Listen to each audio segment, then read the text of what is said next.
How you doing? You know, we're trying to get over the cold. Won't you? Oh, yeah. Well,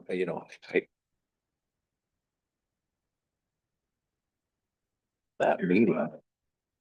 Pretending. On the. Oh, no. on my- You're trying It's to fine, be 'cause Becky. I host and I. What? You're trying to be Becky. Was the thing I wasn't. Yeah. No. I don't want to meet with you. Yeah. Well, Okay, we're gonna call to order the City of Wood Village council meeting, May 26th to order. If Councilor Minor, would you mind reading the land acknowledgement for us, please? be happy to do that. The Chinookan peoples, known as the Clackamas and Cascades, are the indigenous people of the land now inhabited by the city of Wood Village and other areas of the Columbia River. The village of Nechako, located near today's Blue Lake Park. Pastoral life of those people included the seasonal round of resource gathering and stewardship on the Wapiti fields and fishing areas of the Columbia River to the cedar and huckleberry gathering areas in the High Cascades. Introduced disease in the early settlers dramatically reduced the number of these people. They signed the Willamette Valley Treaty in 1855 with the United States government and were forcibly removed to the Grand Ronde Indian Reservation. Thank the descendants of these tribes for being the original stewards and protectors of these lands since time immemorial. We also acknowledge the systematic policies of genocide, relocation, and assimilation that still impact many indigenous and American families today. We're honored by the collective work of the many Native nations, leaders, and families who are demonstrating resilience, resistance, revitalization, healing, and creativity. We are honored to be guests upon these lands. Thank you. We rise for the Pledge of Allegiance, please. Pledge allegiance to the flag of the United States of America and to the republic for which it stands, one nation, under God, indivisible, with liberty and justice for all. And thank you for that. Now, we'll go to citizen comments on non-agenda items. So there's a couple things, Mayor. I wouldn't really call them related citizen comments. I want to call them some public commentary related to some recent public safety events that have transpired. The first one being the shooting on Arata Road by a youth towards another youth. Happy to say that the victim is expected to fully recover, at least physically. I am confident mentally there'll be a lot of work to do to get over that. And then through diligent work of the Multnomah County Sheriff's Office, the suspect apprehended, being charged with attempted murder. Obviously still a very much ongoing investigation, but resources have been connected with the family, the victim's family. So terrible incident that I know is still being worked on to discover all the pieces of how things came together in the way they did. The second one you might have saw in the news yesterday, a little bit of excitement in Wood Village with a stolen car and a brief chase. But I want to point out, you know, this whole thing started of a community member saw something that didn't quite look right, called, 911 dispatched, and the sheriff's office was here very quickly and took appropriate action to end what could have been a very serious incident quickly without injury to anyone else or other property. I mean, obviously the car was stolen, got a little damage, but just shows the professionalism of the sheriff's office as well as the diligent nature of our community members saying this doesn't seem right, we're concerned, and all the right people doing all the right things. So some bad things happened, but the sheriff's office, even with the shooting, were there in minutes and provided kind of the first response for advanced first aid. So I'm just happy to have them as our partners, and I'm sure Chief Howell will talk more about the incidents at the next meeting in June. Yeah, thank you for that, Greg. And I'll just kind of add on to that. I've been speaking with the chief over the weekend of that incident, and they've been such a great partner. They've been so responsive, attentive to whatever they can do to provide, resources to the family. And so again, it's a great partnership that we have with the MCSO. So just a great partnership that we have. So thank you. All right, we'll go ahead and move to consent calendar. Obviously, there was a cleanup. Any questions, comments on the cleanup? Not a question, but I do, the debrief there, Greg, that you submitted there, I happen to agree with the route we're going there. All right, that we're always balancing what our primary roles are in the city. And I know we talk about it all the time when we talk about your performance plan. And what do we expect that we can get done in the city and still provide the primary services of water, sewer, public safety, et cetera. So the new iteration of our cleanup day, I think, makes a lot of sense. And the thoughts that you put into it and the staff put into that. And I hope that Waste Management is still the partner in that. Yeah, So thanks for doing that. And So just so people at home or in the audience who may not have the report in front of them. So our cleanup day is always, a few hours where people can go to more of a central location, drop off unwanted bulky waste, electronics, etc. It can be somewhat staff and volunteer intensive as we try to assist people in, unloading things, making sure that there's nothing hazardous or not supposed to be there. The concept now is, if we can hold it directly at the transfer station in Troutdale, less work for, volunteers, staff, less liability and risk of injury to volunteers and staff. But also the thought is right now we really only hold the event 9 to noon because again, it's a lot of work for staff and volunteers. This way, the idea would be we could maybe extend the hours so people can get rid of more things or maybe more convenient, instead of a quick shot in the morning, they can kind of plan their day around that. So it's a concept at this point, but it's something we want to explore. One of the things we also talked about is it's nice having like a reuse area as part of it, keep stuff out of the landfill. And so if we're allowed to go that route with Waste Management, we would want to, I think, do more promoting of like the community warehouse, the Habitat Restore, so just community members in general know, hey, this could be an option that my item that still could be usable that has a new life and helps other people. So I think we can kind of try to balance the keeping stuff out of landfill and maybe a more optimal event style. And there could also be an opportunity to promote more of like the community warehouse as a year-round thing of, you don't have to wait for this day only. It's like you can go and take things. Correct. Yeah, like kind of all the time. Don't just store it because maybe it's like, oh, I'll just put it outside. Well, now it's ruined versus, oh, maybe I could just take it down the street or down the way and enjoy a new family. I will say, being present there, I think we hit our record of how many vehicles came through. So there was a lot of vehicles that came through, folks, multiple times. So it's still a very impactful event in our community to see year after year how much it's, again, removing things from our community and disposing of it properly. So Cultivated great partners in that too. 100%. And there were 3 ladies working around me, and they were looking to get some furniture because they're all 3, Cultivate employees, and they've pooled their money and they have an apartment and they needed furniture.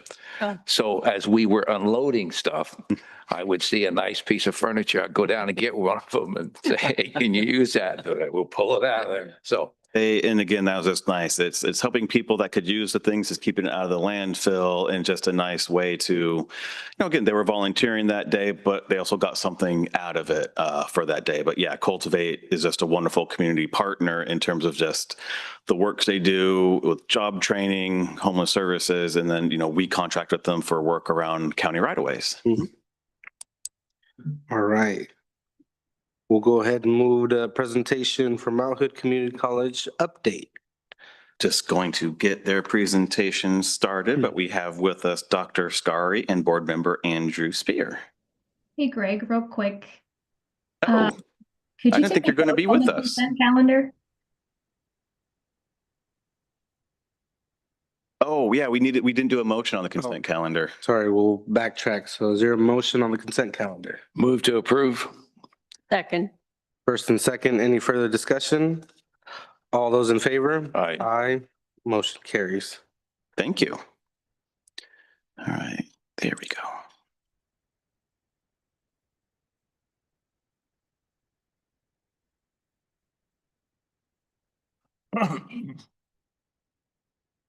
Well, hello, it's a pleasure to be back here and to tell you what's happened in the last year. Much has been going on. I think I've met all of you. I'm Lisa Scari, president of Mount Hood, and I'm joined by my board chair. Hi, good evening, everyone. Andrew Spear. I'm a board member of District 3 and board chair this year, and also an alumni of the college. So a couple years ago, we started this kind of letting you know what's going on and providing you an update, and we're back doing that today, and really also kind of want to focus on a few ways that we're having some impact on our community. So again, I know you know this just briefly, we serve a broad area, 3 counties, 3 campuses, over 1,200 employees. Last year, we awarded nearly 1,500. And with affordability being a primary concern of the board, tuition is still affordable. Fortunately, we have a very strong foundation that does fundraising in the community to provide scholarships. This year, we're on target, or we will, dollars in scholarships. Yeah. Trying to expand that out.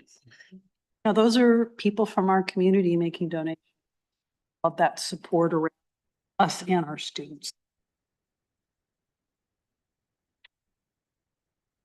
As you know, we have a wide breadth of programs from Head Start to dual credit to our degree. A couple of years ago, I applied science and cybersecurity class, so we're excited about that. And currently looking at if there's other programs that makes sense to add as we're exploring how do we make sure that there's opportunities for this community in the 4-year space. Can I ask a question about, since we're on tuition and that, is Oregon Promise still providing support for some of our Yes, students? Oregon Promise is still around. I was just sharing earlier with the mayor that there is some discussion at the state level of doing away with Oregon Promise and putting the funds into Oregon Need grants. And I was, for Mount Hood, that's significant because that's about 630 students a year that take advantage of Oregon Promise. So one of the key questions would be if we had some guarantees that the Oregon Promise dollars would be reserved for community college students, we would feel better about that because most of our students also receive financial aid. But that is a concern for us going forward. If that just gets put into the big pot where university and community college students compete, we find traditionally most of that money goes to the 4 years. So maybe I'll keep you posted because I know. Well, yeah, and if I certainly, if you need some testimony as you work with the legislators, if that's where it's going to be hammered out this coming session. Well, and that's where we were talking before the meeting about partnering on how to revise or adjust the program and, you know, make sure that the right students know about it, removing barriers to apply for it and all the steps. Because one of the, I think the largest barrier is the deadline is June 1st to apply. And there's most high school students are still in high school. They haven't graduated yet, may not be thinking of what the next step is. And so how do we make the requirements a little more flexible? So yeah, we'll definitely be thought partners for the upcoming session. Excellent. I'm glad you guys are already talking. And I would just offer that Representative Hudson and Representative Ruiz both have leadership positions on education. So if you bump into them in the community, it might be a great place to share your thoughts.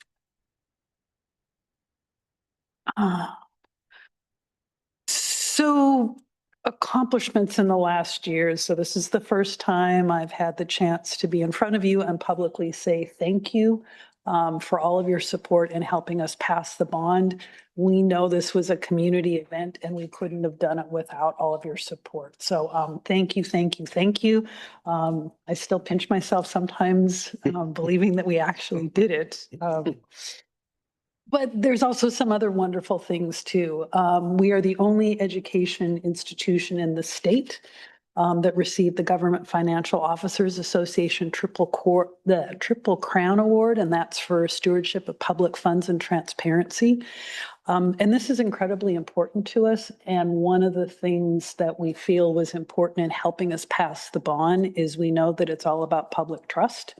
And so we wanted to make sure we're good stewards of public funds and demonstrate that. And we feel that the vote was a nod in that direction. We also, our last economic impact study, we contributed over 423 million annually, both from the college and by our graduates. So there's a significant economic impact that the college has on this district. And then with the 1 million students we've served, we've had an impact over the last 60 years and will continue for the next 60 or more.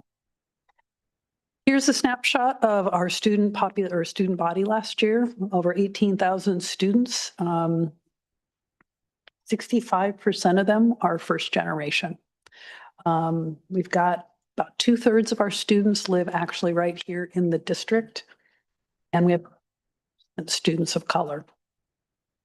And this is why partnerships are so important, because we serve this diverse area.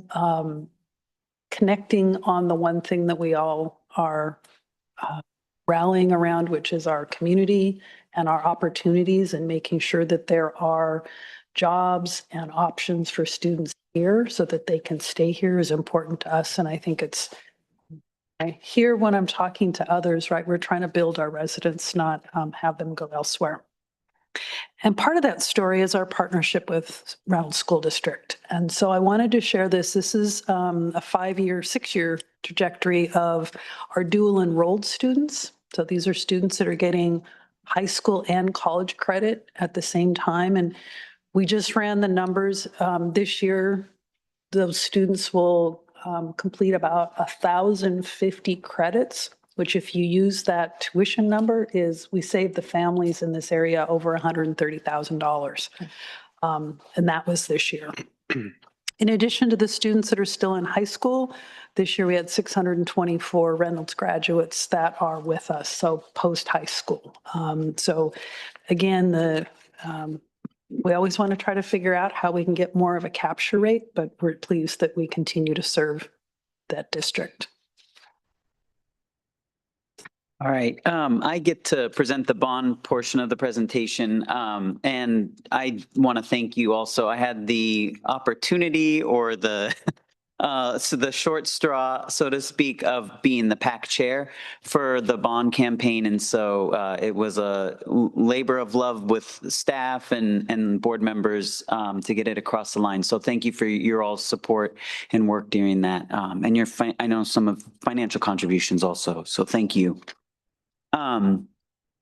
One of the big tenets of our bond campaign was community. And so we really focused in on the impact of the pool on the community and the eventual covering of the pool to allow us to hold more events year round, namely swim meets. And so we just wanted to show you this slide to both show like a rendering of what will be to come and how it will operate, and then also just understanding that a lot of the bond and its focus is centered on preserving the square footage we have today, and then also thinking about its best use and modernization going into tomorrow. So if you'll recall from the campaign, there's no new square footage, which I think is really important. Back to that stewardship piece on that Triple Crown, that financial fiduciary responsibility we all hold as elected officials. I think that is really key within our bond plan and the work that the college is doing to execute on that plan. So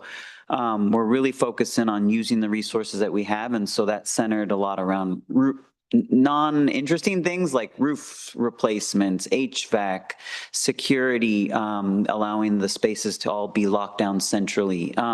So just wanting to understand that there's accountability, and we want to demonstrate that to you all as community. And there is a bond oversight committee formed, and they've met once already and will be meeting here soon for their second meeting. So they'll be meeting quarterly and made up of community members, who have both an interest in the college, but have demonstrated like some type of specialty within the scope of the bond. So just want to make that clear to everyone so that you understand what's going on from an accountability standpoint.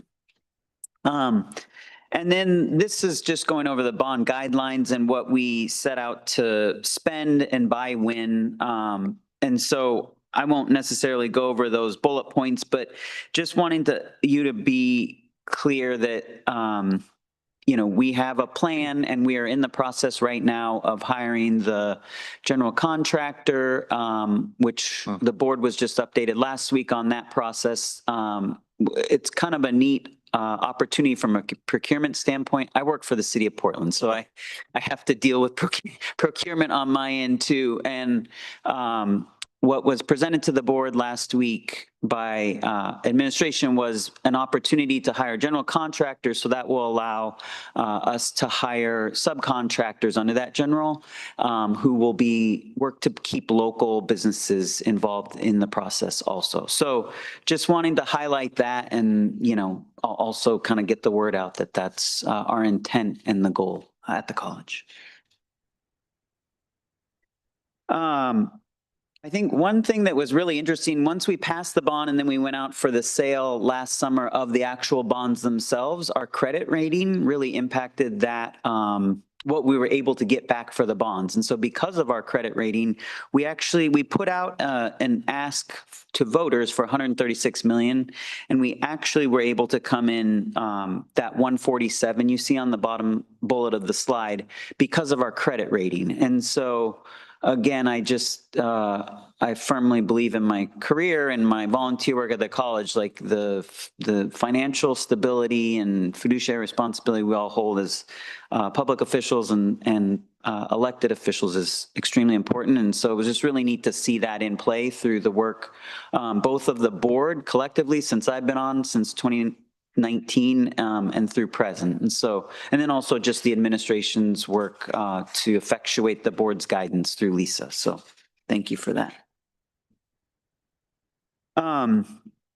So these are a little bit of our accomplishments to date and just sharing where we're at. So the first slide, we showed you a rendering of the pool slide. And so that is underway, and there's a lot of footing work that had to be done. So the pool was shut down, and pilings had to be drilled, and so to prepare the foundation. So that is looking to be completed sometime this year. I think maybe by the fall time we're on track for currently. Paving, so just resurfacing. I think that is helping in many aspects, but it really has a nicer feel when you come on campus if you haven't been recently.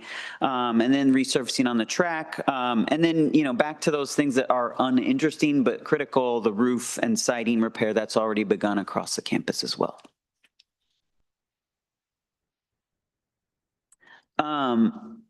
Again, pool work in the next 90 days, pool work continues, that pre-design. So we've hired or in process of hiring the design firms and architects. And so those folks will do work with the community on campus and students to help identify the impact of how and where changes will occur. I know one of the things that we talked about in the bond campaign was student gathering spaces. So those will be spread out across campus. And so that will happen through the architecture and design firm working through those student engagements. And then I mentioned that solicitation of contractors, so the general contractor selection, which will happen soon. And then that will flow through with just kind of all the subs they'll hire for projects starting later this year. And I think, I've presented this slide a few times, and I think for what does this mean for all of us, right? I think there was an increase to those of us that are property owners of our tax bill, but I think I've thought a lot about what this is in terms of return on investment for our community. And, you know, Dr. Scarry presented the economic impact that we've had of 436 million or 437 million annually from our students and the college itself. And I think this is just taking that to the next stage, right? To be able to impact new graduates and their careers and opportunities in the future. So I just want to say again, thank you to you all for your work and then your support of our campaign, and just understanding that as you go talk about this work in the community, I think being able to contextualize it for folks and understand what the impact is to the citizens across the district. You know, like I said, I'm an alumni, my kids' mom, my mom, my sister. So, you know, it's had a great impact on me and my family and given me opportunities that I didn't really didn't realize at the time when I was going there, but catapult me to a different trajectory of my career. So please keep that in mind as you go talk about these things. And we're really excited just to bring folks on to campus as projects complete as well. So. Lastly, if you want to stay up to date on where progress is at, here's the link to do that. And we'll have regular updates. And I think there will also be kind of renderings and pictures shared there as well. So next year, the big event is Mount Hood is turning 60. And so we're going to throw a big year-long birthday bash. This is just kind of one of those fun photos. As you may know, Barney is our mascot and Barney the Saint Bernard. So that's why we're the Saints. Here's a few iterations of what Barneys look like over the past. But going into this, we're taking the opportunity to both kind of pause and reflect on everything that's happened the last 60 years and celebrate kind of where we are. But we're also taking as an opportunity to think ahead, right? What do we want to look like over the next 20, 30, 40 years? And what is that going to mean for us and how we need to evolve? We're planning a fair amount of community engagement next year for this process to have that conversation and try to capture. So from the community, what role do you see us playing? What do we need to continue doing? And maybe some things that we need to have on our radar as we're looking forward. It's also a chance for us to celebrate and tell some of those stories of the past and then dream of the future. And like I said, we're going to do this all year round. We're going to kick it off with our convocation, which is typically late September, the beginning of our school year. And we'll do things throughout the full year, ending with graduation or commencement in mid-June. We're going to be looking at ways, too, to reconnect with a lot of our constituents. So alumni, former board members, former foundation board members. And so if you've ever played in one of those roles, you may be seeing some invitations. And if you haven't, we're going to be inviting you to stuff anyway. But part of this is we have kind of our understanding of the college, but we think there's a number of people in this community that have their own experience with Mount Hood. And so as I like to come to you with an ask, here's your chance. If you happen to have any old photos of you maybe as a student at an event on the campus, anything historical that you would be willing to share, we would love to see those. We're trying to put together kind of a collage of different things throughout the year to highlight. Also, if you have any particular stories, we know that there's a long history of this college in this community, and so we'd love to try to capture those as well. And here's the email for either photos or stories. Please send those to us so we can start capturing them. But we really want to just recognize and celebrate and make public just the impact that the community has had on this college and the college has had on this community. And with that, our presentation is done and we're happy to answer any questions you might have. Awesome. Well, thank you both for coming in and giving us an update. It's been an amazing story to see play out, being part of, earlier conversations of what this could look like for our community. I'm just excited to see what you guys have been able to accomplish. And the pool, I think, again, is just the added bonus to all of that. But other comments, questions I from the have a council? question. There's a lot of work to be done with that bond money. How are you picking the contractors, and are you automatically ruling out any that have an association with the board from the start? So we have a pretty strong ethics policy that limits or prohibits anyone that's got, conflict of interest. So I think I can speak for board members that there won't be any connections there. Now, we did have a question about if I have a family member who's got an electrical company, are they eligible? And our status is you can't be involved in the decision making, but if they go through the regular process, just like everyone else, and they end up being competitive, then yes. But we do have those ethics. And you do have a bidding. Yes, yeah. Okay.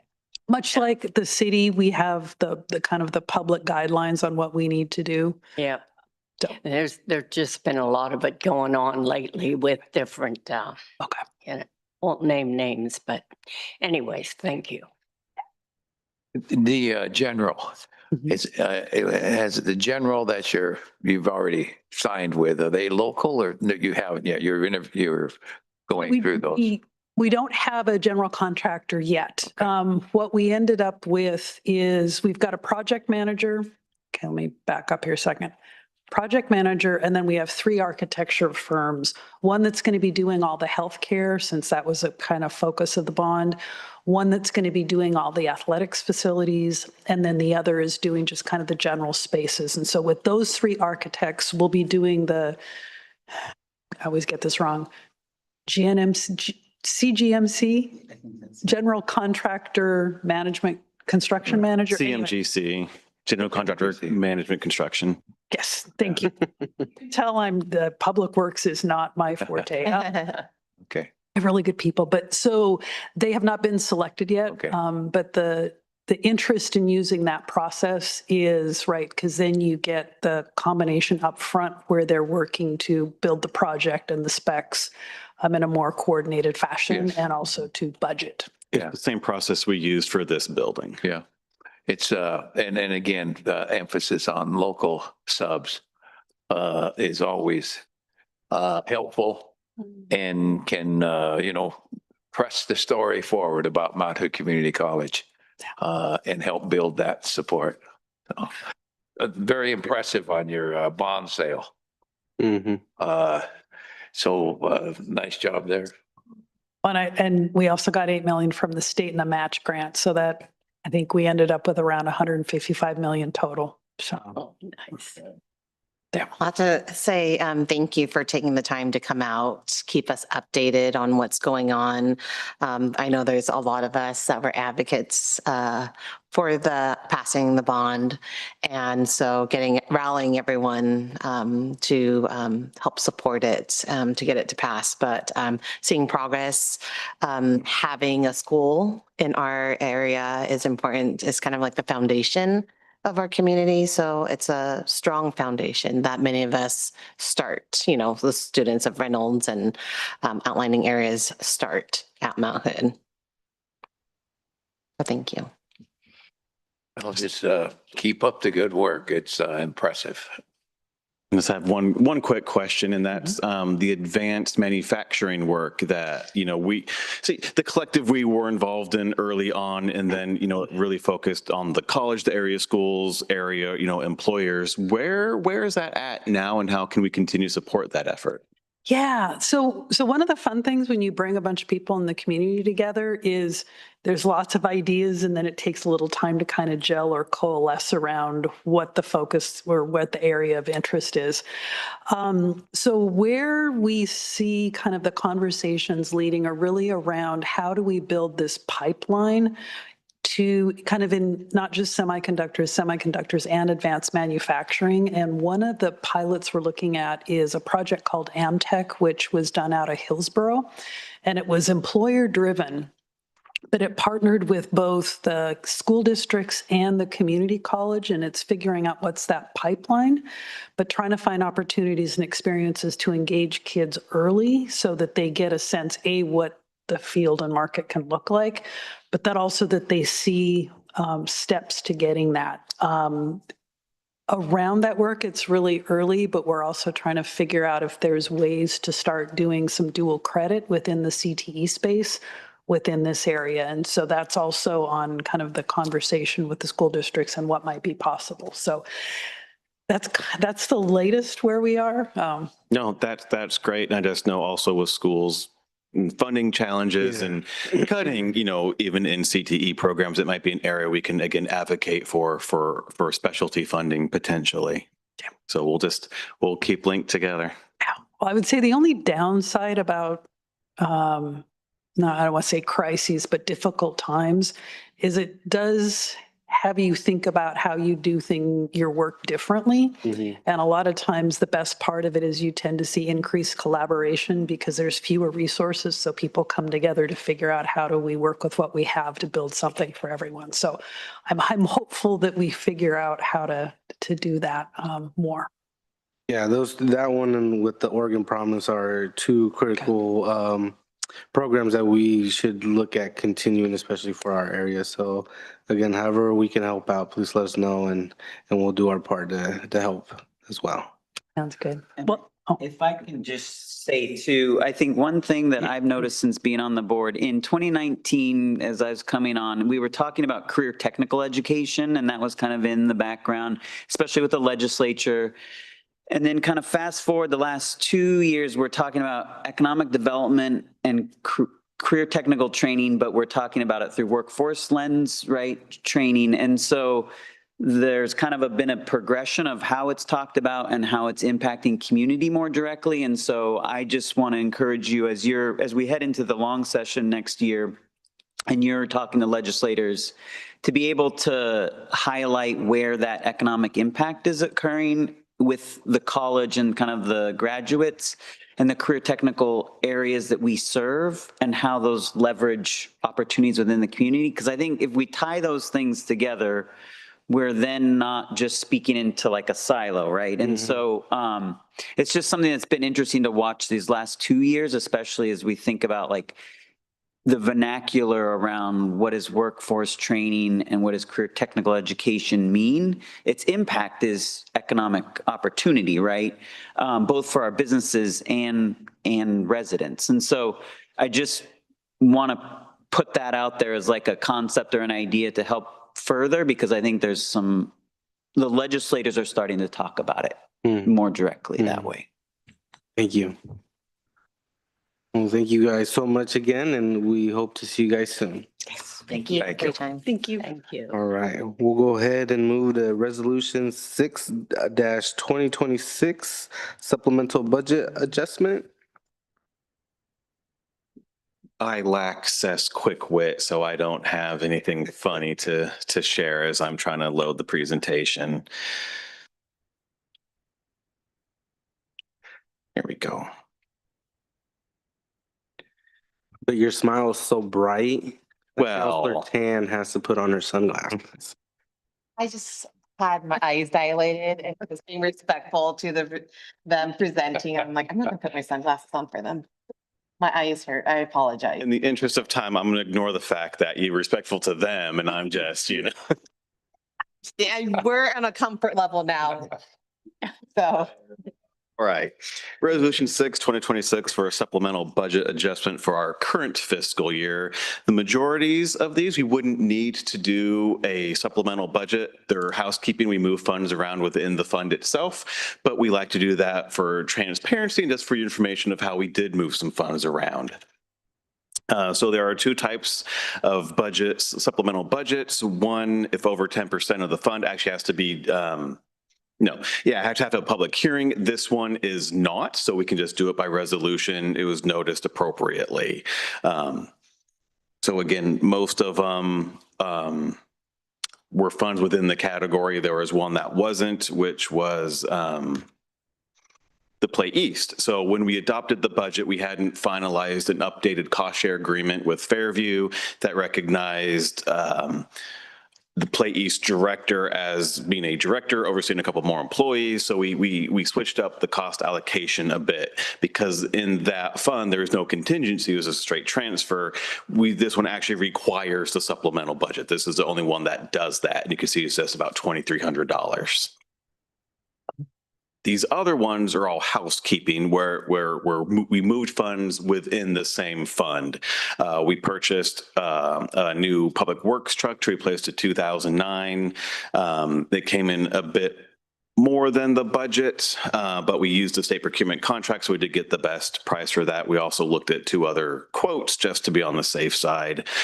This other one, where we put in the budget the holiday meal program, that is now actually the private utility assistance program. So we just moved that within the fund to acknowledge, no, it's not an event, it's actually this other utility assistance program. BOEC, so that's the 911 center funding. Historically, we get billed based on its actual staff load, and they went through, and we've heard this presentation, several years of being understaffed. They're now fully staffed, so we're paying the full rate. So we had to have an additional $35,000 for the upcoming budget. We've adjusted that appropriately given how they've hired and retained those employees. So again, but for the Play East one, everything else was within its each category. We just moved funds around to cover those specific line item differences. Wouldn't need to be done on a supplemental, but again, we wanted to bring it to you so you were aware of some of those budget changes, at least internally. So with that, what questions do you have? And then my next slide is a suggested motion. Questions, comments by the council? So I was looking at that. So that means that pretty much it just flopped from REC's additional 2,500 and the contingency went down 2,500. Correct. Okay.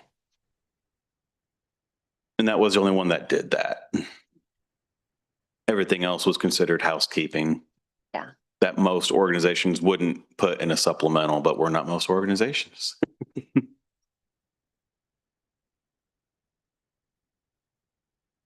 No further questions. Do I have to recuse myself for the?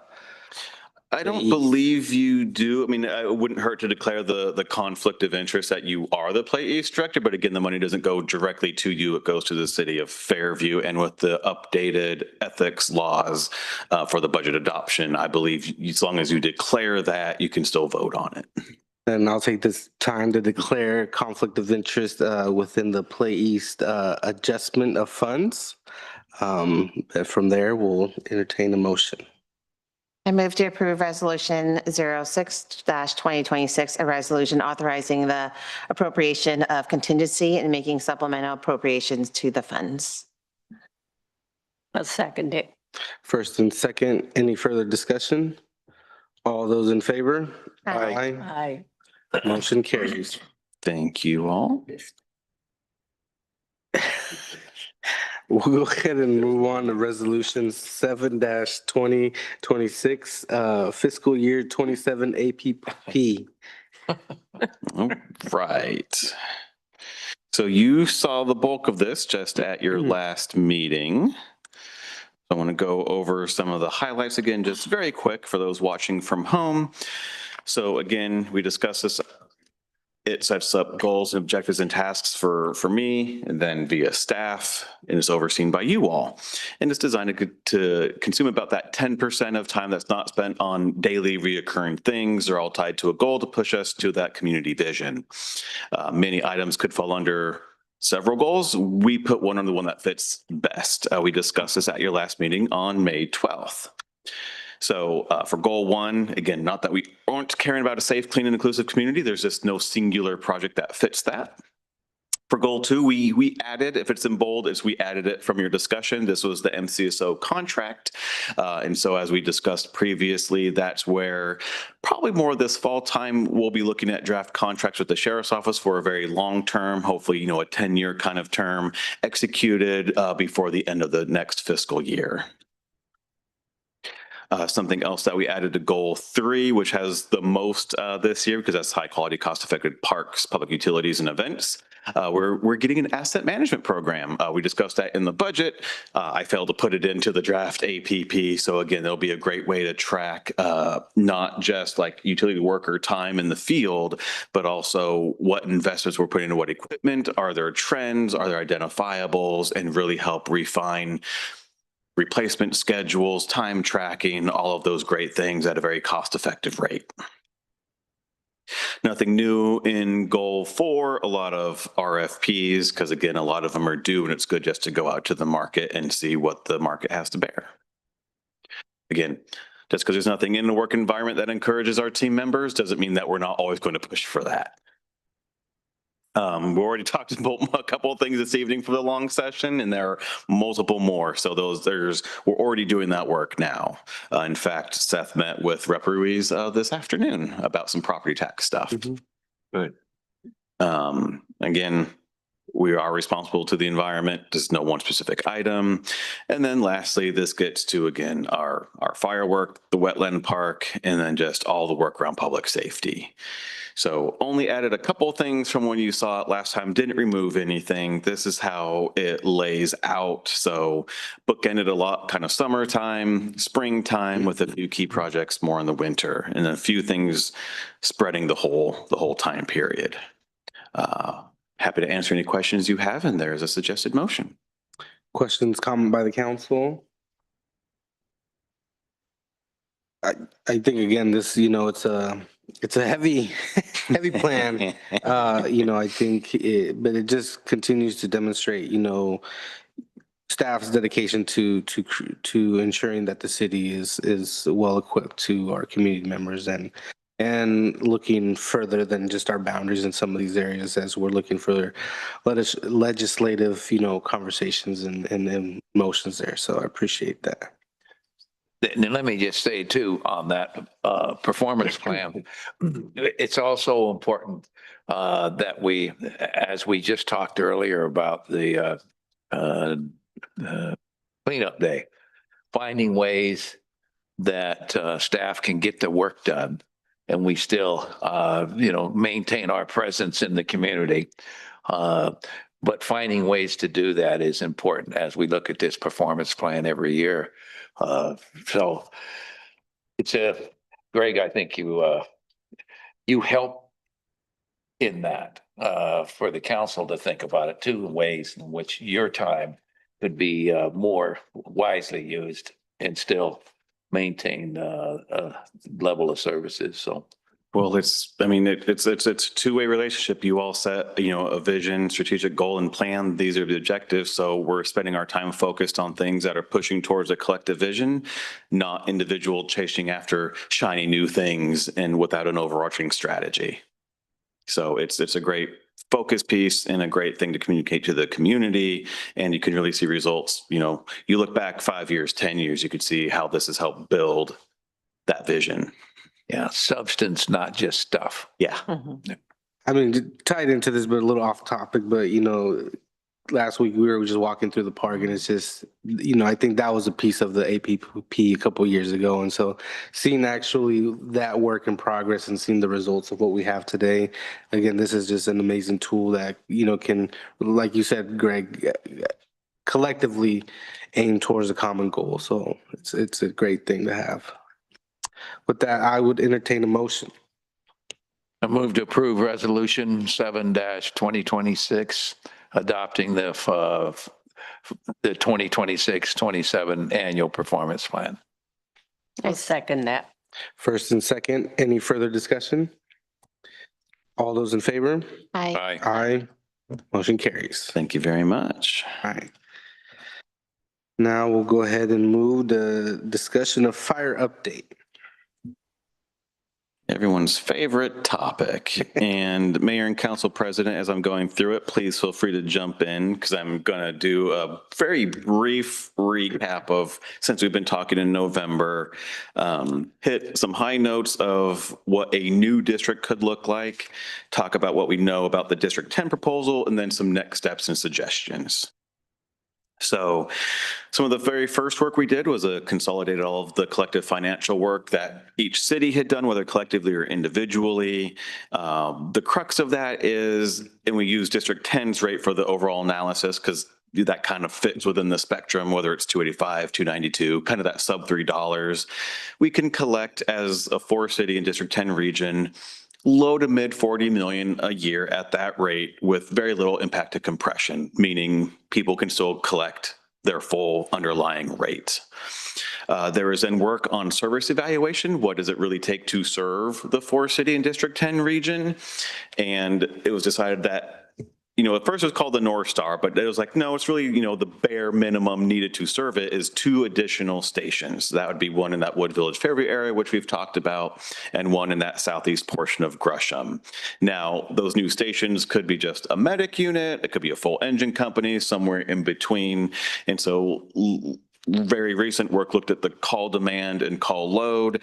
While the task force hasn't discussed exactly what the station composition should be, I view certainly for the Wood Village Fairview area, a engine company makes sense versus just a medic unit, given the call demands, not just of our region, but of the station to the west and how it needs to respond. Could probably do a medic unit for the first while in that South Gresham area until it starts to develop more, then obviously it would need more. There's been work around polling and kind of that PR component. Not news to you all, but this polls around 30%, kind of regardless of which community, what messages are shared. And talking about general sentiment, people don't much trust government, and that's kind of a blanket statement. That's nothing against any one city. Any one city may be like, they're okay, but government as a whole, not a lot of trust there. There is a high sentiment that local governments already have enough resource, though, to do all the work, and that taxes are too high. So there is that message, some education about how much money we actually get of someone's taxes and what that's used for, which we've done that with, property taxes used to pay for all these things, now it pays for this little bit of things. We're just trying to get back to property taxes pay for public safety. So as this is, if we were to create a brand new district with those 2 stations, that's kind of what it would look like. So obviously, a new station in or around Wood Village, that southern part of Gresham, and this would accompany that full new network. Gresham, while they put the financials together, I want to make it clear again, it's not like a Gresham proposal. It was more of, we have cost figures and, experts in the field of what it would take to run an independent district. And they price that, around $52 million. So again, currently collectively we're paying about 44, 2 new full stations, and, the full administration load would be about 51 to 52 million. Now, task force said that's a lot of money because for the equivalent taxable rate would be close to $4 a thousand, maybe even $4.25. A lot of people in that room said that's not going to work. So Gresham said, well, what if those 2 new stations are just medic units? Maybe repurpose some existing personnel or equipment. That came in at about 41 million. That was 48. It's 47 and a half. Sorry. Thank you, Mayor. Yeah, 47 and a half. So it saved some, but still more than we're paying today. So just at our last meeting, we had Fire District 10 present its kind of first take at what it thought it would need to run a full district again over the 4-city area. They don't quite have all the fancy maps that Gresham put together, but what you can see is for a full 8 1/3 station, so that's not the medic units, that's the full engine company, just over $42 million is what they feel they could run the service for. We made sure, now again, a lot of assumptions baked into this, using more of a weighted average for salaries, not direct, all the direct personnel costs and things. So this could move a bit, but it was clarified that, okay, so we actually get what we're getting today plus 2 engine companies for less than we're paying today. District 10 said, yes, we feel confidently we can deliver that. we didn't have a lot of time for a Q&A of exactly how. We know they had some thoughts around training and scheduling. They also pointed out that, you know, in a fire district, the top is the chief, and then you've got some people under the chief, finance, payroll, whatnot. In a city, and it's not just Gresham, but any city that runs a fire department, you've got your chief, plus maybe there's, you know, an assistant city manager, attorney, you know, all that larger admin load that usually gets a portion of those costs. So they were saying that's how they felt they could provide, you know, essentially enhanced services for less. And they did also put together an alternative to that medic unit for the 2 new stations. That came in at about 37 million. So again, even less than we're paying today. But again, didn't have a lot of time to dig into the details, and I've got some thoughts about what we should dig into here in the next couple of slides. So District 10 had about 25 minutes, I think, to present at the meeting with very little time for Q&A. So obviously, I think we need more details of its proposal, how it built some of those assumptions, and how could that translate into, are you plus or minus, you know, 1% or 10%? Service implications. So how are you basically, like, how are you deploying this? Because in other situations where maybe there's an existing district, they have people, resources, equipment. District 10 has some stations and some equipment, but it has no people. And so how can we transition to try that out when it has no people is certainly something to ask. And then the Gresham put together a plan, as well as the District 10 plan, does not include any capital for those 2 new stations or replacement equipment. So there needs to be discussion. What are the plans and thoughts for how that could work? There's still discussions pending with District 1. District 1 has said they remain interested in putting together a proposal. They were waiting until after the election, which was last week. So I think they have some work to do for that transition. But the ideal is they can come to the task force and present, here's who we are, what information, you know, what are you looking for in terms of service? So despite not having that conversation, the Gresham City Council, I believe, at its last April meeting, and I'm going to do my best to capture the quote correctly. And it wasn't that Gresham is saying no to District 1, but they have very serious doubts about its viability. And they said the door is not closed to it, but it's not really open either. A number of their concerns dealt with things that we had discussed, you know, a year ago when we were talking with District 1 about being the provider. You know, how are they going to interface with BOAC? What are the infrastructure needs? You know, they're in Clackamas County, we're in Multnomah County, so there's different medical priorities and protocols. So again, all workable things, and without necessarily knowing that, some council discussion was had, and that seems a little disingenuous. So we're hoping to turn the table again and say, okay, look, like, maybe those conversations came up more organically, but without even a presentation from District 1, it seems you should wait till there's a presentation and see how real these things are or aren't, or how big those obstacles are or aren't. So we'll see if we can get there. There's also going to be some targeted focus group work. So we've done a lot of polling. It seems like we've got most of what we can get out of that. To get more nuanced information, the consultant figured we need to actually have some focus groups and get to the core of, you know, what's motivating people, what are people's concerns. So that work, I think, will be starting this summertime. What, tell me the date again when 1 is going to present? We don't have a date yet. That's what I'm hoping to narrow down. So tomorrow, the city managers are gathering, just, you know, basically put together, hey, we need to talk about the next couple of months and really narrow the focus of this work. So we've never really had a timeline as a task force, and to start out, that kind of made some sense. We're talking about all this. Well, now that we're kind of down here, great, we need to put together a framework to work under. It was suggested that to help do that, the task force take a vote that says, you know, we've heard some ideas about what a new district would cost. That doesn't seem viable. We should narrow the focus to merging with an existing district, not picking that district, but it should merge with an existing district. And, letting the board or the task force say, yeah, that's where our focus needs to be.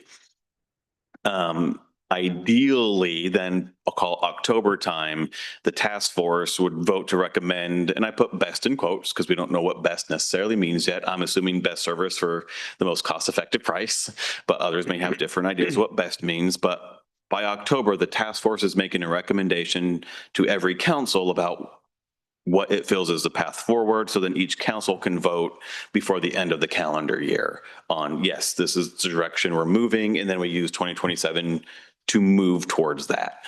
It's quite possible that, everyone's task force agrees on this is best and we can move quickly and efficiently.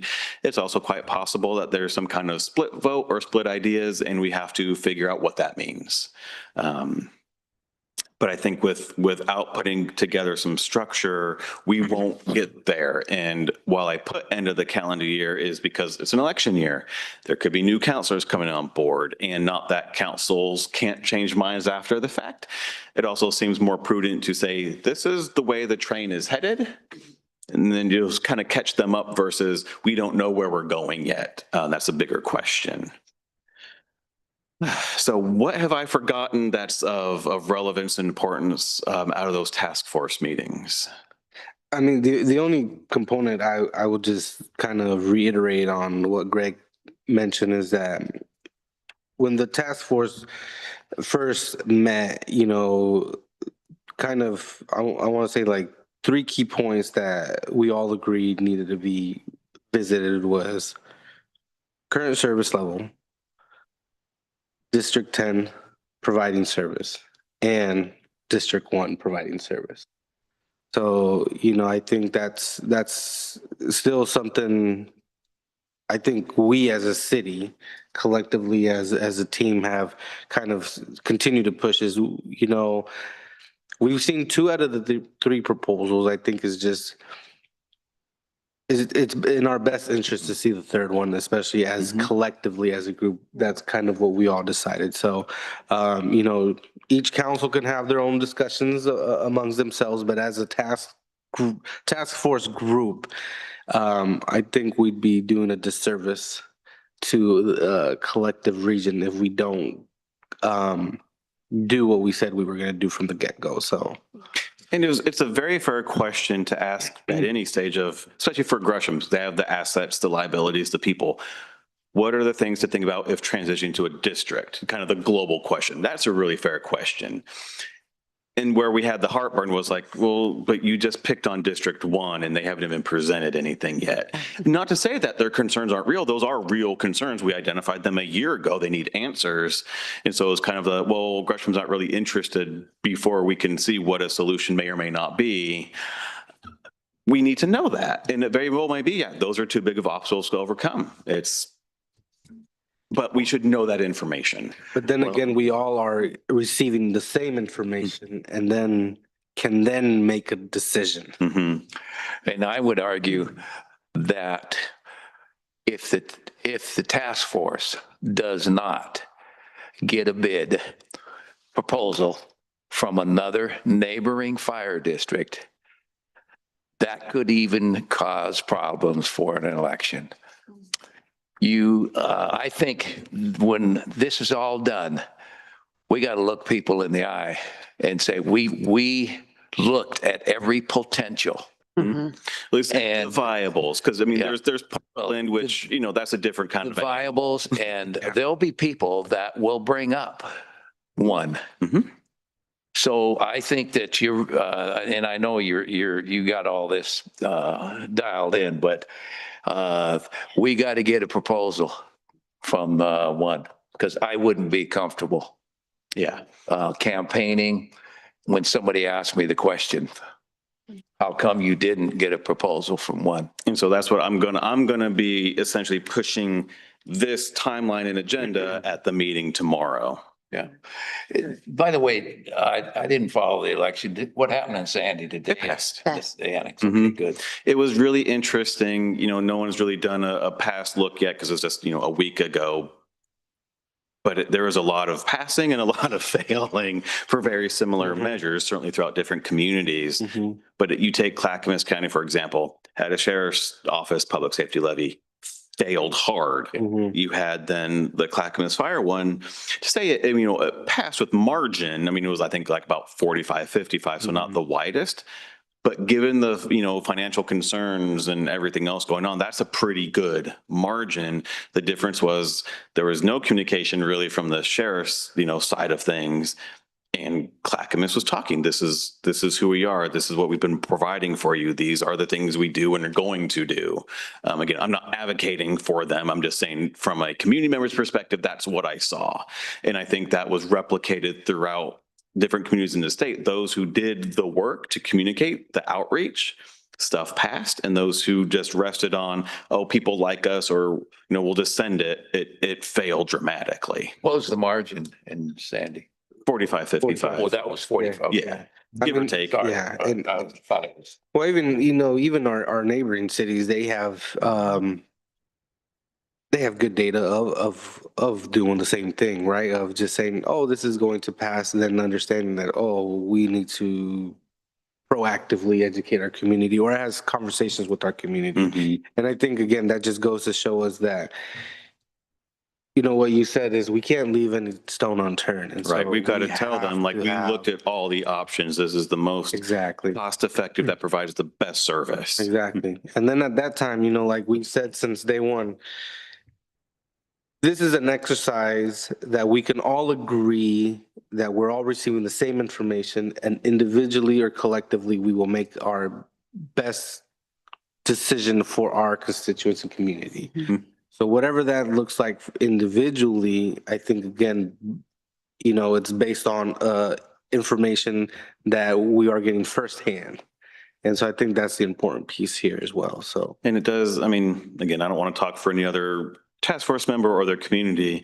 I think everyone's driven by different motivations. That's fair, but like Hyra was saying, is that we're at the task force, we're being delivered the same information from the same source instead of different cities collecting all their data, which we once did, right? That's like what we did a year ago, kind of thing. That's why we are where we are now, collectively getting the same data from the same source. So there's no skewed per se information between the cities. And that's the most important thing. And that's why for us, also to John's point, it's not just about someone saying, hey, why didn't you talk about, or why didn't you factor in District 1? It's for our own mindset. We knew about District 1, but how can we just walk away and not Address it. bring that, Yeah. bring that to surface. And then, one last component for me, it was a huge eye opening after seeing District 10's proposal. We've always kind of maybe assumed, pretty similar to what was presented before, but going from that original or the first proposal then to District 10, really falls in line to what we already known for about a year. And so, that adds pressure. That adds pressure because, again, why such a big swing? And so now we do need a third one to kind of say, okay, kind of level this out. Where is this, thing swinging? Because at the end, we're going off assumptions still from District 1, from what we knew a year ago. But again, what if they now come in and it's towards that higher end? We need to know. We need to know. And then it really lays out this picture of like, okay, there's 3 similar proposals. Here's really what the value cost of what this could look like for our region. Yeah. And again, I know you're paying attention to this. Going with the cheapest isn't what we want. No, We it's the want best the service. value. We want the service that's affordable. We do. So, yeah. And I think I'm going to share this last piece. maybe I shouldn't. I'm gonna, because I'm irritated about it. We give you all pretty regular updates, whether we've had a mini meeting or task force meeting, always bringing that back to the full council. Other cities aren't doing that. And that's clear because we will give, time at the task force meeting. Okay, what have you talked with your city? What are concerns? What are questions coming up? And you've got some others say, oh, we haven't talked with our council about this, or we haven't brought this or that up. So maybe a little, Gresham, you kind of got ahead of the skis, kind of shutting the door, not locking it on District 1. At least you're having conversations about what does a district mean? What are the impacts? So, again, that's all wonderful and good. It was, other partners aren't necessarily, again, keeping the full councils in the loop and up to speed, which is the point. So I'm kind of saying this, if the other cities are listening, to please keep your councils informed as we move along this process. Well, you guys, you three on the council there, you're in a good spot, so I'm glad you're there. I did see the new city manager in their newsletter For Gresham? for Troutdale. Oh, yeah. They'll say that, we're gonna be moving towards fire district. He had a quote in there. They said at the last task force meeting, they are taking a levy vote in November for like $1.50. I said, good luck. I think they also mentioned that they didn't see it passing too. And they didn't seem to care. Correct. They wanted it out there is, How I I'm remember, confident about it. how I remember was it's a conversation starter. Okay, yes. So, And I think that's a really peculiar way to start a It's conversation. just a different way to start it, So the levy is for a public safety? I believe it's a public safety levy Not, yeah. for about $1.50, $1.45, $1.50, maybe somewhere in, I wrote it down, but yeah, Yeah. it's somewhere more than what we were going to be asking our communities for. Yeah, well, not to second guess what they're doing, but you're going after a levy for public safety, and then you're also talking about doing a fire district, and we don't know how much that would cost. So what do you do, layer again? Yeah, I don't, Yes. Yes, I don't know. I mean, It's all right. Let them Yeah. Do what they need to do. and Fairview as part of its budget adoption process, or recommend, the budget committee approved, it was the $55 a month public safety fee. So we will see how that rolls out. All right. Again, I'm not judging either one, just giving some updates. All right. Well, All right, well, I'm glad we got that update. Thank you, Greg, and we'll stay informed on hopefully tomorrow's meeting with the city managers can really lock in again, a group focus area and some target dates moving forward. Yeah, I think if we can just narrow the focus, it will help. It will just help the task force. We're getting a lot of comments of it's moving too slow, it's moving too slow. It's like, well, you've had to build a foundation and gonna be a good one. kind of do this to this. So now that we're here, great, let's keep on that one focus. Great. Appreciate that. All right, now we'll move over to our Director of Public Works report.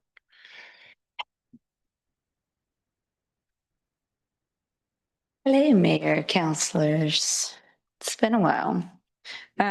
So we have a list of items that we've done since it's been a couple months. We'll go over what staff has done, completed in March and April, and then some exciting news with our production and consumption loss data.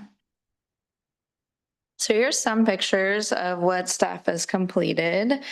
A lot of these are within the park. I do kind of want to specify has felt the last couple months we've had a lot of staff in the park. I will say there is a lot to catch up on within the park from the last few years, but we've also been taking time to just take our newer staff who hasn't had experience within city work to teach them how to, replace meters. And we did some in the original village. They raised meter boxes, put some new lids on. They've been learning how to complete meter reading, our simple, routine process that we do in our wells and our lift stations. So they are learning all of these other systems that we do within the water, wastewater system and our streets, keeping litter off the streets and just other areas. So they are doing a lot of that, but they are completing a lot within our park the last couple months, which has been exciting. So some of these pictures we've talked about, again, staff learning how to use our zero-turn mowers and all of that and nicking some trees. So we did actually go around and create some buffer areas around a lot of our trees just to help that with mowers and weed eaters. So keep the longevity of. They also ran over the tees. There's 2 tees that have a strip mowed off. I did notice that too. Get driving lessons to them, please. I mean, really, the trees. They do get 98% of it. It's taking some of those corners. So we're learning a little finessing on those. Zero turns can be a little tricky, but they're working on that. They also added, the second picture on the top right is actually the staircase that was already existing in the Lower Grove that they spruced up. But they did add another kind of little staircase area that goes up to the park. There's a lot of traffic just from the lower parking area. So they figured it was a good opportunity to just create some more stepping stone space so that wasn't all trampled down. Yeah, the path was already there. Now we just created some steps for it. Looks like it has some more purpose. Why did we scrap the ball field? Oh, scraped. It's supposed to be scraped, the ball field. I'm just asking. It's funny. I was going, when you don't know whether there's 2 P's in a word, and then I left it instead of, but they did scrape the ball field to make it more level. That is true. So I've heard. Share this story. I'll take this one, Greg. So they did use an excavator, scrape the ball field, make it a little more level. We are looking at part of one of the CDBG projects for this coming fiscal year. We'll kind of actually be bringing in new sand and dirt for that. But that was kind of initial step. We did have, now that we've been doing a lot more maintenance on that field, we have the Corbett Youth Sports and East County Youth Sports. I think they're with Gresham. Anyways, there are two different sports teams that have been utilizing our ball field for practices. I'm not sure of any games, but definitely practices. So we've had kids utilizing it 4 days during the week. So that has been exciting. And then Come out there when they came in. yeah. So they're here Tuesdays through Fridays, and then we've just seen a lot of families using it too, kind of in off times. So that's been exciting. The staff did start the manhole sealing project. So so far they've completed 11, I believe. They've worked on about 14 of them total so far. The last 4 still need some other, kind of work on them, but they were able to find kind of some blockages while looking through the system that they were able to fix before they became any issues. So they are continuing to work on that progress, or on that project. And the bottom left-hand picture, you can see that's a freshly sealed manhole. So they're doing some good work in that. And then our infamous, actually, I'll back up, trainings that all of the staff completed. So prior to working on manhole sealing, they completed some confined space training. First couple weeks of new staff starting, they all completed that. And then they all attended a locate training class where they received a certification that was done at Rockwood through 811. And they learned a lot of good things from that. The trainer that was there actually had some extra time at the end of the class where they were going to do hands-on work. A lot of the people people who attended the class left. And so our staff asked him if he would come over to the byway and help locate the line that we kind of didn't really know how it went in the hillside. And so he was very willing and excited about it. And so they, were able to get additional training through that. So we thought that was a really cool thing that they reached out and took that initiative. Now, our leak that we have been searching for many years, we have found it. Good. So through the years, we've had a couple leak detection companies come out, try to help us figure out where this leak is, looking down 238th with the new build out when they did the rehab on 238th, the kind of new lines for the new pressure zone in Cottonwood, all the way down 238 to the byway, since that was a newer build out too. But through that, we were able to fix a couple leaks. There were a couple on Walnut. And then they heard some noises kind of on that hillside in the byway. And so we investigated more on that and found out that is where our major leak was coming from.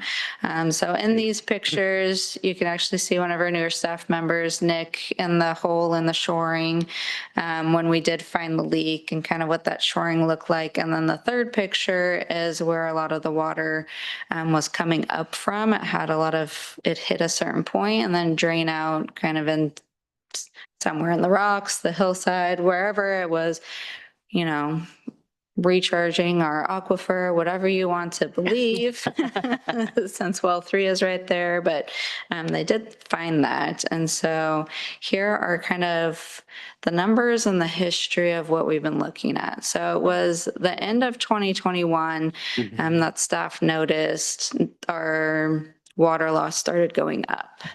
And so that's kind of, I believe it was mid 2021 is kind of when a majority of the byway was built. I saw some aerials from the summertime where about most of it was built, but kind of half of it was still under construction. And so it was that October of 2021 that the water loss, it was kind of all over the place through 2021. There was a lot of 3%, 4%, couple 6%. But this was the first month that it was kind of over that 6.5%. And when staff started noticing it, which was about 153,000 gallons of loss that was unaccounted for. And then I have the April production on all of these that we can kind of track just so you can see where we started. So that year, kind of when that leak started, we believe, the April production that we were putting into the system was a little bit over 1.5 million gallons. And then in mid-2022, that water loss jumped quite a bit. So it went up to 10%, and from that 150,000 gallons up to 230,000 gallons, just kind of on average. And that April production went up to 1.8 million gallons. Now, this is all a little bit relative because April can be a month that everybody starts irrigating. But it still kind of tracks, going 2022, 3, 4, and all the way through 2025. It was all about the same. They're very similar. So it's a good baseline to just believe that leak kind of stayed at that steady high 230 to 270,000 gallons is kind of what we're looking at for those years that we were looking for all those years. Once we fixed the leak in the byway, which was about midway through March, our water loss, so looking at that data, which had an estimate from what that water loss was, and we really only estimated a full weekend. I believe it was actual 4 days that we had a good estimate because we knew the copper that was leaking on the main line in there had fully blown off while we were trying to repair some things. But that is when we had a lot of heavy rains and it just was not safe conditions for our staff to really get in there to try to repair that leak. And we knew the level was just kind of sitting at a certain spot and it was draining. So we felt it was safe. It was safer for us to just kind of wait it through the weekend, knowing that there was dry weather, and then come back to it. So with that, 3¼ inch line, we just did the math on what those 4 days were. So the water loss at the 6.29% had that estimate in it. But for April, this was the first kind of true month that we, didn't have any flushing or any kind of extracurricular things that we had added into our water loss. And kind of, we believe, is more of a true percentage of what our loss is, which is now 2.4%. And our water project, which is only 35,000, roughly around 35,000 gallons of water loss, which is, we are happy with that, because that could be a lot of little things within our system. Well, that's a success story here. It is. And then just the last bullet point with this April production that we could follow before, the year that leak started, which wasn't the full year, our production was 1.5 million. This year it was a little under 1.5, 1.47 million. And we all know that our population has grown significantly since 2021. So that is the exciting news that we have for you. Do you have any questions? Questions, comments? No, it's just, you stayed on it. Just had your numbers, had the data, and you used it to guide the work. And with the help from, consultants and your own crew. So you stayed on it, and looks like it's in pretty good shape right now. We're going to hope. We're going to cross our fingers next month does the same thing. I got this news a little earlier today, and just conversation we had that in the meantime, looking for this bigger leak, a lot of other leaks were repaired that, could have eventually turned into a huge leak. Yeah. So, I think those are contributors to this number here. So again, job well done, good, good job finding it. Yes, we're very excited. Well, because historically our water loss was somewhere in the 5, 7, maybe 8. 8s were kind of rare. So it was like, well, geez, this seems too low. No, because we fixed several of those other leaks along the way, and we have full trust in our SCADA system as well, and all of our meters and all those other devices where, pre-20 or even 21, we didn't have the new SCADA system, and we still had some older meters and things at our facility. So high level of confidence, we're right around that, call it 3%, 2.5 to 3% water loss, which is industry standards. If you're under 5 or 6, you're gold. Yeah. State doesn't get upset unless we get over 10%. And so we actually did get an email last week from the state kind of just rechecking in, saying, hey, we want to know what you guys have been doing about your water loss and what your plan is to figure it out moving forward. And luckily we'll, have great news for them as well. So it was all very exciting and stuff that was all very willing and exciting to learn through this process, be hands-on. So we're very happy. And then just the last point, I wanted all of you to know, we have started our unidirectional flushing. We started in the upper system this week, but next week we'll probably start in the lower system. So if you do, I'm not sure when we'll get to each one of your areas, but if you do see any discoloration in the next, 2.5 weeks, most likely that is what it's from. We are cleaning those lines. So Good. that is what. That's nice to know when I see. John. Yeah, very. Oh, yeah. Yeah, It's not John personal Closer. phone number, I like. I'll blame John. You're closer to me. Yeah. I was gonna say Hyro because he's in the same community, but Won't blame you. Yeah. I'm gonna blame you. I'm down the lowlands. Well, you Awesome. know where my office is, so you can come give me an earful. Oh, okay. Awesome. Well, thank you so much. This is great news and Yeah. thanks for the Thank you. report. Gary. Good. Wonderful. Thank work. you. All right, now we'll do the Director of Finance report. And I bring good tidings and good news from Seth as well, because I said, Seth, what do you want the count? He's not in Hawaii, is he? He was quadruple booked.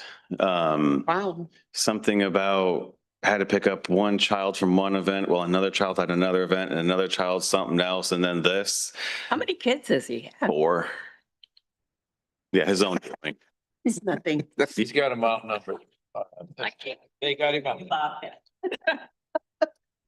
I said, Seth, what do you want the council to know? And they said, well, Greg, you can give them really good news. And that as of the end of April, we have exceeded all of our revenues. So everything we get in May and in June is on top of our budget revenues. It's great. Good news, great news. Hey, that is good news. That's just going to do the, expenditures are on track, revenues are on target. He's like, no, we've reached and exceeded revenues. Yeah. How you deliver. Straight to the point, straight to the Yeah, we're point. playing with house money now. Yes. Keep me in. All right, City Manager report. So I have nothing specific on the details are there. If you had any questions on it, certainly fire still, the big topic. But I had 3 updates I wanted to give everyone. First, you should have received an invitation from Caroline or invitation/reminder for the Reynolds Grad Walk in the park. I think that's what it might be called. Next Thursday, 11:30 here in our park. So what they do is graduating seniors visit their elementary school and it ends here for about, 45 minutes to an hour in the park. They just do some activities, socializing. We'll be providing some ice cream and maybe some sort of engagement piece. And hopefully it So- won't melt. Last year was really hot. I don't know It if you was remember, warm. It was the ice cream was melting faster than they can eat it. Well, we'll just throw it at Oh, okay. They better eat it fast. I have a target for you. them. Me too. Oh, yeah, your niece. Yeah. Next is, just a reminder. So there's a few more days left for the scholarship application. If you have anyone or know anyone, but my main point is we want to know who wants to be on the interview committee. The last several years has been Council President Tan and Councilor Minor. I think we're targeting, the interviews mid-June time. So who is interested in being on the committee? I'm going to step down. I've been doing that and I want somebody else to have a chance to do that. So, because it's a lot of fun. And Lots of work, too much for Councilor Minor. Yeah, I might not be able to, just with my obligations I got going. so, If it's in mid-June, yeah, I have Yeah. family in town. but it's a great, it's a great opportunity. Caroline does all the scheduling and things. You just need to show up and there's prepared questions and it actually is, it's a rewarding experience. How many do we typically give out? It's varied. I think the most we gave out was 5. I can't remember if it was 5 or 6. That was the most. I think at the moment we only have 2 applications though. 2? Does Which- everybody know about that? We promote it pretty strong. It is one of those things, though, if you think any given year, how many people either maybe graduating or thinking of going back to school, that can fluctuate a bit. Yeah. This happens to be potentially just kind of a down year. And last year we had, what do we have, 10? We gave away how many? 6? 4? Or what did we do? We had. No, I think we gave away more last year. I thought it was 5 last Yeah. It was year. for 2,500 apiece. Well, Well, we had, anyway, But, we had- and then the hard thing is that, the applicants would start, but wouldn't follow through yeah. and provide the documentation that they need to Mhm. qualify. Or they wouldn't show up to their Oh, interview. Yeah. That's a big one. the, Well, Counselor Smith, is that something you'd be open to do? I haven't heard an objection from Councilor Gothard. And that was the other one I was gonna go it's a for. fun deal. I mean, so. Well, she and I guess, we're the only ones left that can do it. Yeah. We I'm in. appreciate that. I'm Thank in. you. Okay, we'll make it very June. painless. Yeah. June, all right. It's pretty well dialed in. I mean, you show up and. We got the set of questions. Yeah. We, as Mhm. long as we do it in order and. Yes, Caroline really does make it easy for the panelists. Okay. Your questions in order. Yeah, but it's fun seeing those kids in there. And And then- different element and yeah. My last update is this, your next meeting on June 9th will be at 5:45 for the urban renewal budget adoption. So it will be noted on top of the agenda, but we're all here and just thought I'd throw that out there now. When is the interview process happening? Sometime mid-June. Caroline will coordinate with you Okay. and Counselor Gothard for a date that works for right. you. Okay. But we like to target mid-June. 5:45. Urban renewal. That's URA. Yeah. It starts with urban renewal and then I'll jump into the city regular. Any questions I can entertain?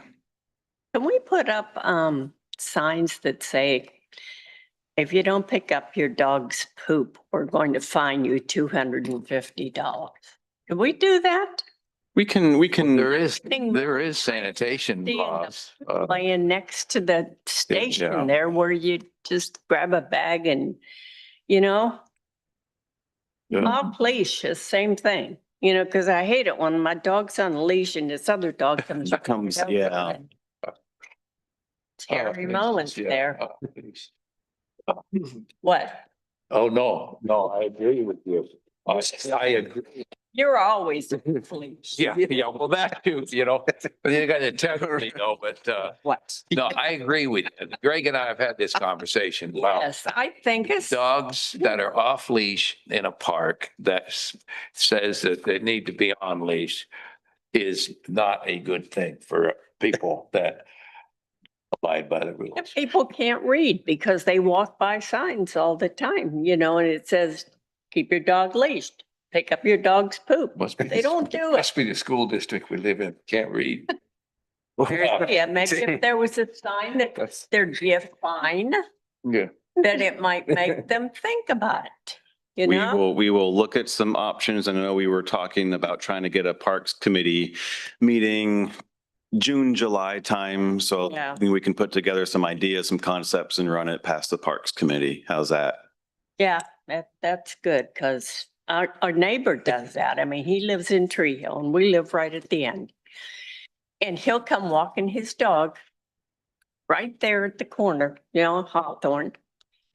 Dog poops. He moves on. We will. And if you're my neighbor, pick up your dog's poop. I think whether you're a neighbor, a visitor, I mean, it's just, It's a we sanitary thing. provide the bags. It's not good. Anyways, that's all. All right. Done spouting. We'll move on to mayor and council comments. That's part of the council comments there. I think that's about it. Any other comments? from I want to go council? back to the homeless, okay? Okay. Because I do think it's important that we do some interaction with, well, on the Fairview side, there's one right across the street. There are two of them now, but the Fairview one, boy, you gotta get out there and take a look because it is a camouflaged fort. And it is on the east side, on the west side of the Ukraine. I figured I knew what property you're talking about. I haven't it- seen the camp, but I figured I knew what property it was. You gotta get down there and look at it though. I mean, it is, they got tree limbs and things, they crawled in there, but that one, Wow. but that's Fairview. But across the street and on our property there, where they've trampled the no trespassing signs. But there is a footpath and it's well worn now. And there's, like I said, I'm seeing Where, John? in, You're not. kind of. Colorado Road. The path would be right, almost directly, if you looked out your back, where your house is, there's a path, right, just about there. It's probably, Oh, I know what you're talking about. it's Okay. probably, I don't know, 25 feet up from the intersection, and right past the garbage can. Okay. And it is getting worn down. We hear people And I said, that we put in a call when we first started seeing, well, we put in a call on the Fairview one. But seeing more people, there is different kind of trash that, you're starting to pick up. I also think that we should do some interaction because maybe we can get people help if there's sanitation issues down there. But I also think about the summer and that brush is going to get real dry. And the folks that are on our park side, I went down there. I didn't go all the way down there, but that is tinder dry right now under those trees. Mhm. And then just to reinforce that, and I told Erica that there were like, briquettes Mhm. that had been burned Mhm. that were thrown out there. I don't know where it came from, but I do know that somebody's starting a fire down there. Or, getting their lighter out to vape or whatever else they're going to do. There is potential for fire danger down there. Yeah, I've got it on a list to contact Hope Team first thing in the morning. And then thanks for the reminder, because I meant to add that to the list. So last we talked, the Pier Company wanted to use the park for some outreach and things. And we had shared collective concerns and I expressed that to them. So I had a conversation last week with them. They came out here, we walked the park a bit. They expressed what they want to do differently than I think they expressed it the first time. So currently they are out at Lewis and Clark State Park pretty regularly with like a table and their vehicle and, engaging with people kind of in the 1,000 acres area. And their thought was, that's great to make connection with those people, but obviously there's more unhoused people than just what's right there. We'd love to have a spot, again, it wouldn't be like a big pop-up like, oh, all these, it's like they have a table and a couple of their outreach workers just to make contact with people that are already kind of coming through or in the area. And I said, well, we're still concerned if it starts to, I want to say attracting people. I said, it's great to connect people with the concern is then come July 1, maybe you're not here, maybe the programs change and people still come look for resources. And they said, no, our outreach workers make it very clear that this is through Pier Company. You contact us, you don't contact the city. Yes, this is a public park with some restrooms and picnic tables. You cannot live here. So I was like, well, that'd be a nice message is, yeah, anyone is free to use the park. Housing status doesn't preclude use of a park. I said, living in a park is where we draw the line. And they got that and would be happy to share that message. And so they said, can we try it for a couple of Tuesdays in June for a few hours down near the gazebo, which doesn't get a lot of use in those hours and actually where some unhoused people tend to get some shade or take a rest. That didn't seem terribly unreasonable. Very different than kind of what I think we first thought what they wanted to do was they said, nope, it's a table, some outreach workers, and we've got information and resources and provide them with our contact information. And if they don't have a means for us to contact them, we give them that. So what are your thoughts and concerns with that? What are the hours of operations that they're proposing? It's like 11 to 2. So just a few hours, kind of midday. I think it was going to be for two or three Tuesdays in June. I know there's a young man that sleeps in the gazebo. Yep. And they overnight. know him. That's his home. All right. So I don't know. I'm not an enabler. I like to see people get help if they really need it and want it. Mhm. Not, It's the kind of a compassion with accountability balance because there's people who want to live their life differently. yes. And that's fine. You just can't impact other public spaces. And I think that's where we get a lot of frustration with like the County Department of Homeless Services, because there doesn't seem to be the accountability side of that equation or carrots to induce maybe a different way of life. I guess one of my questions is, how did those hours of operations came to be, and would that be the best utilization? Because it seems that in the evening would be where the need is greater. You At know, least I when think- there's more people that come here, say more regularly at least. Mhm. I can ask if. Because they I think can- for me, I mean, again, during the day, you all are, not that you guys are the resource, but at least there's a point of contact that can provide or offer or even connect. When usually, let's say during, I'll call it 11 to 2 or 10 to 2, if there's any, what could be presumed as an unhoused person, the more passing by, walking, biking. Once in a while, as we get the summer, they're maybe at a picnic table or something. But I also don't disagree that more evening hours, I think we get. Definitely late afternoon. I think again, because again, you all are here, so that does help with some deterrence of, folks staying here. But again, once there isn't folks here, I think that's where we see more of that.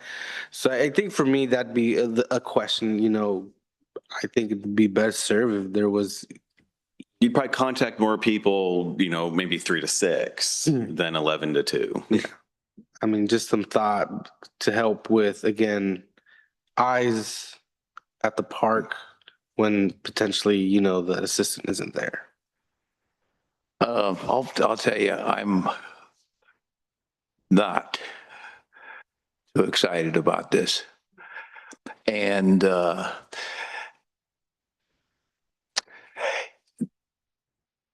limited amount of time, that's a proposal that they want us to consider.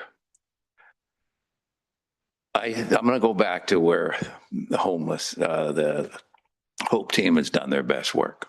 It's when they go to them, when they go to where the houseless people are at. I don't get the philosophy that now they want a place that now the houseless people are going to come here. Well, and convenience I get. So that's one thing that I don't really, maybe they got a new philosophy. Maybe they got to figure it out. But Greg, here's the other deal.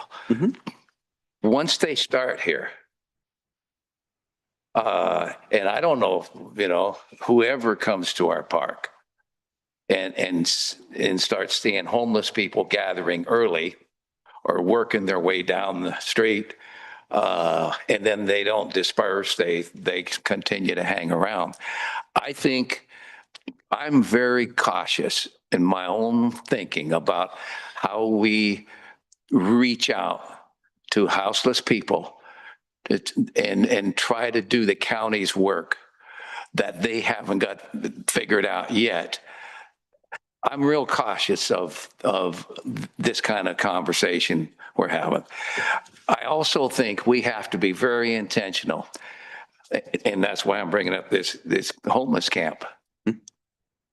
It will grow. And we have to be very intentional about our contact with them as soon as we can. And I'm sorry I didn't say this earlier, but this has been going on down there for about a month.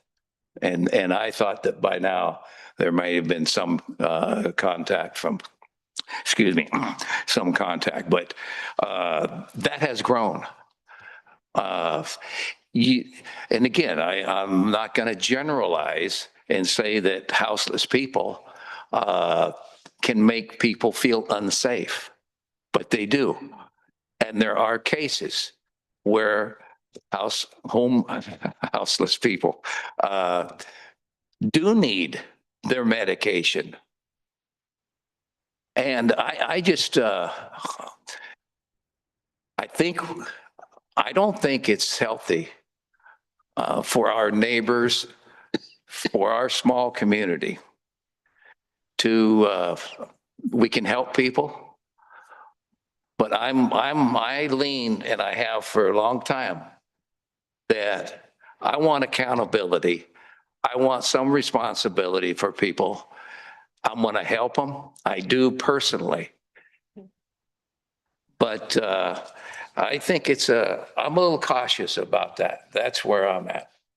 And so I think the peer company's goal isn't to attract people to here, is to try to connect with people that are already coming here or travel through here. So they're not setting up like, oh, here's a resource fair or all these goodies on this day and time. Like, I was explained to me at first was like kind of what Harvest did for a while. It's like, okay, every Wednesday, here's all these things. This was more of, no, we're not really going to tell people we're going to show up here and our resources are limited. We would just want to make sure we're capturing people in need that may not go down to Lewis and Clark State Park. And so kind of what the mayor said is like, well, yeah, daytime, you may find a few, but really the activities more in the evening hours, that's where then the homeless are, you know, they're already here, whether it's in the parking lot or kind of maybe making their way through the Grove or something.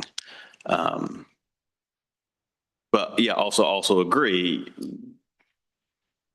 the accountability tends to be lacking from the county. And we don't want to create issues where maybe there aren't. Would they be giving anything away I think the at only the table? So what they talked about was, again, so if someone didn't have like a means of communicating with them, they have some prepaid cell phones. So then they could set up like case appointments, case managers. They would have information about whether it's shelter resourcing or housing resources and get them into the system for evaluation of where they rank in, you know, placement. It didn't sound like there was going to be, I mean, there might be bottles of water because Peer Company, you know, has some of those things anyway as like that conversation starter, but it wasn't like they're not giving out tents, tarps, they're not giving out food bags. And you were gonna say something, go ahead. You know, and I get the intent. I'm with Counselor Minor, with a lot of hesitation. When you have a table of any sort, it's an invitation. And I've done a lot of tabling events, and people come with an intention, and the word spreads. And I think we want to see the good in it and have its purpose, but it can also, there's a lot of unknowns where it can be inviting a more of a routine of individuals that need the resources, but at this point they're tapping into what they can get at the table. And a prepaid cell phone, that's a great That's an selling incentive. point for those that might not have the ability to even acquire a cell phone plan. So the prepaid phone would be another alternative for them. I have maybe a silly question. Do they need to be on public property? Or would we be able to partner with maybe like Bottle Drop? Well, that's what the mayor and I had talked about. Is there another place that could be a spot? And so I'm happy to try to make a connection with Bottle Drop to say, hey, you know, a number of your customers and your guests are Ideal, please. maybe in need and could use some of these resources. Would you mind if, you know, this company comes in and just engages with those who fit a criterion? They have a section on the front that would have space Okay. for a table. and That makes sense. That's where a lot Yeah. of people. Or come. here's another kind of concept also. Do they have to be stationary? Could they not be moving around during that time? Because again, if they're gonna be here for, say they did 11 to 2. We know, like, I mean, 11 to 2, you're gonna do, right? But Yeah. if they are moving around, say they start here, they go down to Walmart, they swing by the Bottle Drop, identified locations that we know folks are, again, it's really meeting folks where they're at. And it doesn't really become this, oh, we're stationed. Mm. And so again, it's not like, oh, where did you get that? Oh, they're down the street. It's like, no, they came to me. And I think that would serve beneficial because it really goes down to what we've always, one of our core values of an intentional community engagement, and that's really meeting folks where they're at. And I think that could provide maybe some level of assurance for us as well in a way that is not attracting But again, it's more servicing Who are already who here. are already here. And they're making that direct connection because, as much as, there's a bunch of folks that do come here in the evenings, but again, it's they're already here. So it'd be intentional to be, they're numbered cars, right? So whatever they're going to do within those 2 hours, that's it.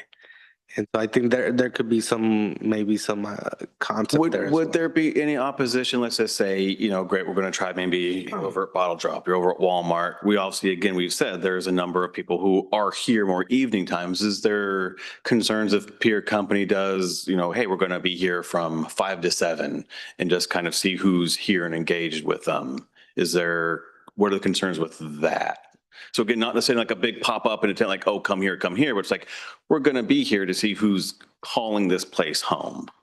What, just to find out for themselves, you mean? No, to offer them resources to say, They're hey, going to advertise, right? no, they're not going to They're not going to advertise. advertise? No. Then, Word of mouth, though. well, I'm opposed, John's opposed, Dara's opposed, so I don't, I just feel like word of mouth takes a long time. 5 to 7 is a small window also. By the time, yes. and the way, the lack of communication between, people that don't have those resources is going to take a while. And then by that time, people are coming here and no one's here. I feel like it can cause a lot of aggravation too. I was just more thinking because we've had I won't call it a problem, the concern. There are a number of people who park here overnight and there aren't resources during those times to connect them with resources because everyone stops at 4 or 5 p.m. And we've advocated at the county, be more flexible, get people out here at 7 p.m., 8 p.m. when you can, engage with them in their cars. I kind of view this as just engage with the people who are in their cars so we know A, who they are, and B, maybe they can find another place to be that's not in our parking lot from, 8 p.m. to 6 a.m. So not setting up a table. No. It would just be engaging with those who are here. I think the part that's going to that gets me is the cell phone. It's something that someone's going to walk away with. And I don't know how they promote it. I don't think they have those sitting on the table. I think they probably have a conversation first, but I can certainly find out more information. I think a piece of the Hope team was similar to that. Obviously, they weren't handing out cell phones, but they were also offering services. But it was more of that intentional engagement of where they were at. Yeah. And I think if we remove the cell phone piece, I think that's our goal here is to have folks come that are and interact with folks who are already here. For us to say that there's nobody here, I think would be just a denial. So, there are folks here. And so how do we get them the resources to move on? And I think that's that's the intent. And hopefully, that's the goal. And I understand, I hear all your guys' concerns. But if we don't do anything, they're still here. well, however, what if they don't want the reason? And that's what we've seen most often is they're happy living in their car or wherever. But I think at least we can start identifying who those folks are and then start working towards something with, maybe MCSOs to given us some additional enforcement on how do we then get these folks along to other places. Or different data collection to say, this is why county, we've been saying we need a safe place for people to park because this is, kind of the census of what's going on here. This is why we've been advocating for this space for years. We would have, more information about that. Yeah. I don't get it. They know where they're at. They're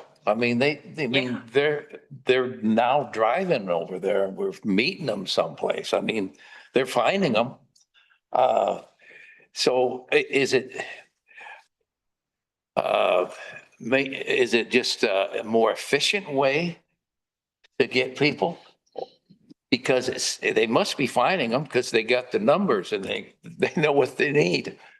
In the bottle drop, I don't get that. I get the bottle drop. Why wouldn't the bottle drop be, it seems like it'd be, they're probably, I'm generalizing here, but a lot of them know where that's at. And if we could get an agreement and help that, I'm much more in favor of something like that. But and Greg, you know, I don't think it's good to have people parking here Mhm. because that grows Mhm. and we know it. Mhm. And we worked hard, real hard. You did, and staff, kind of getting the folks in the goals. So, and how hard we worked down on Sandy. Sandy. It is a sad state, but it does proliferate. And it grows. I mean, that's, and I get it. We do have to be intentional. And I'm not opposed to that. And you just have to think about the time. This is the time. People are still out in our parks. I mean, from 5 to 7, it's still, this is our communities here. I mean, and then the other thing we gotta think about is like, summer's coming. Mhm. Summer's coming. Oh, yeah, it's gonna And be, so- there's gonna be more people. And so again, for me, it's just more of like, how do we provide resources where they can actually be beneficial than just staying out here because there's nobody's watching. Yeah, I'm happy to try to make contacts and connections with whether it's Bottle Drop, Walmart, I'm sure a peer company or even Hope Team has maybe some other alternatives and ideas and connections. So happy to do that. And I think it's worth continued conversations about how we Absolutely. might support. Mhm. But, and again, I think we have to be very vigilant, and not allow unsolicited, monitored, all that sorts of things.